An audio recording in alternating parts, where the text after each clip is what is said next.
मैं doctor C Saini अपने channel में आप लोगों का स्वागत करता हूं। मित्रों, एंजाइना पेक्टोरिस क्या है? एंजाइना पेक्टोरिस एक प्रकार सीने की दर्द है, जिसका दूसरा नाम इस्चेमिक चेस्ट पेन भी कहते हैं। यह सीने के दर्द, स्पेशली एंजाइना पेक्टोरिस का, उस कंडीशन में होता है जब हार्ट को प्रचुर मात्रा में ब्लड और ऑक्सीजन सप्लाई नहीं हो पाती है, उस कंडीशन में दर्द होती है। और angina pectoris coronary artery disease का भी एक लक्षण है। यह 4 प्रकार के होते हैं। स्टेबल एंजाइना, यह स्पेशली बहुत ही कॉमन होता, मोस्ट कॉमन होता है। दूसरा अनस्टेबल एंजाइना, यह मेडिकल इमरजेंसी होता है। अनप्रेडिक्टेबल होता है, मतलब इसमें समय बहुत कम रहता है, बहुत इमरजेंसी कंडीशन होती है। और वेरिएंट एंजाइना, यह due to coronary artery disease के कारण ये चीज़ होता है। और चौथा है रिफ्रैक्टरी एंजाइना पेक्टोरिस। तो ये 4 प्रकार के स्पेशली एंजाइना पेक्टोरिस होती है। अब हम बात करते हैं सिम्टम का। तो जैसा मैंने बताया कि एंजाइना पेक्टोरिस ये चेस्ट पेन होता है एक टाइप का। तो स्पेशली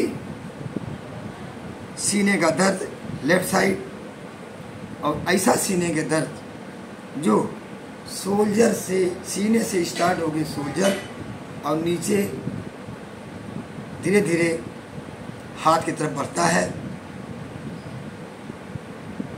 और दर्द असहनीय होता है, थकान लगती है, जलन टाइप की दर्द होती है,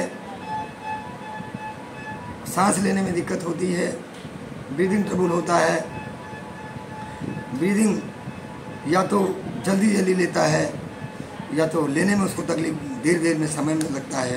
एंजाइटी, सर का भारीपन होना, निचली उल्टी मालूम होना, गैस बनना, पूरे शरीर में दर्द होना, स्लाइटली सर दर्द भी होता है, और कभी कभी इस दर्द में बेचैनी भी बढ़ जाती है। ये इसके प्रमुख लक्षण हैं। अब हम आते हैं कारण पर। बहुत कारण हैं एंजाइना पेन के। सबसे बड़ा कारण इमोशनल स्ट्रेस है, एल्कोहल का यूज, हैवी मील और smoky, air pollution, high blood pressure, obesity, high cholesterol, cholesterol का मात्रा ज़्यादा हो जाने से भी चीज़ें होती हैं। और ओवर एक्सरसाइज, हॉट और कोल्ड टेम्परेचर ज़्यादा, कभी कभी ओवर वेट, ये सब स्पेशली डायबिटिक कंडीशन, ये सब स्पेशली इसके बहुत बड़े जो कारण हैं। और कैसे हम इस बीमारी को डायग्नोज करेंगे? उस कंडीशन में एक्सरे चेस्ट है, कोरोनरी एंजियोग्राफी है, सीटी स्कैन है, एमआरआई है, ईसीजी है, और पैथोलॉजिकल टेस्ट में कोलेस्ट्रॉल लिपिड प्रोफाइल जिसे आप कहते हैं, इसका टेस्ट कराते हैं। इससे भी पता लग जाता है। अगर कोलेस्ट्रॉल का लेवल बढ़ा हुआ है तो भी इसकी पॉसिबिलिटी बढ़ जाती है। और अब हम आते हैं होम्योपैथिक ट्रीटमेंट पे। होम्योपैथिक ट्रीटमेंट में बहुत ही अच्छी मेडिसिन, अगर ये चीज़ सडन और तुरंत इमरजेंसी में होना शुरू हो जाए और दर्द ऐसी हो कि आदमी पेशेंट पसीना से तर हो जाए, घबराने लगे और उसकी मुंह सूखने लगे, ज़्यादा पानी पीता हो, उस कंडीशन में ब्राइनिया को रिपीटेड डोज में जल्दी डोजिंग में दिया जाए, 30 की पोटेंसी में दिया जाए, तो उसके दर्द में रिलीफ मिलता है। और यदि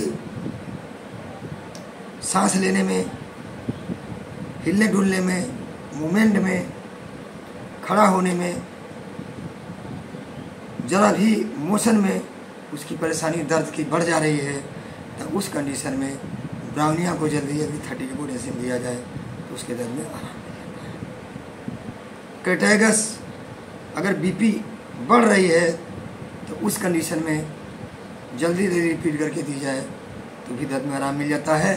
और किसी कंडीशन में लगता है कि हमारा हार्ट लंग की कंडीशन में प्रेशर बहुत ज़्यादा हो गया है, कोई जैसे हार्ट चीज़ से दबाया जा रहा है, घबराहट होती है, बेचैनी हो रही है, सांस लेने में दिक्कत हो रही है, ऐसे कंडीशन में कैक्टस जी की मदर टिंचर को जल्दी पानी में पिलाया जाए तो वो भी रिकवर हो जाता है। तो मित्रों, यह इसकी मेडिसिन है, लेकिन अगर अनस्टेबल कंडीशन है और ये मेडिसिनल इमरजेंसी कंडीशन है जिसमें समय बहुत कम मिलता है, तो ऐसे कंडीशन में पेशेंट को तुरंत हार्ट सेंटर में रिफर कर देना चाहिए और तत्काल उसको हार्ट सेंटर में व्यवस्था कर देनी चाहिए। होम्योपैथिक केवल एक्यूट कंडीशन में और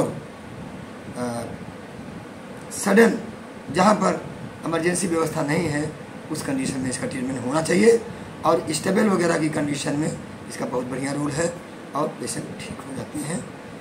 मित्रों, इसी के साथ में डॉक्टर से नमस्कार।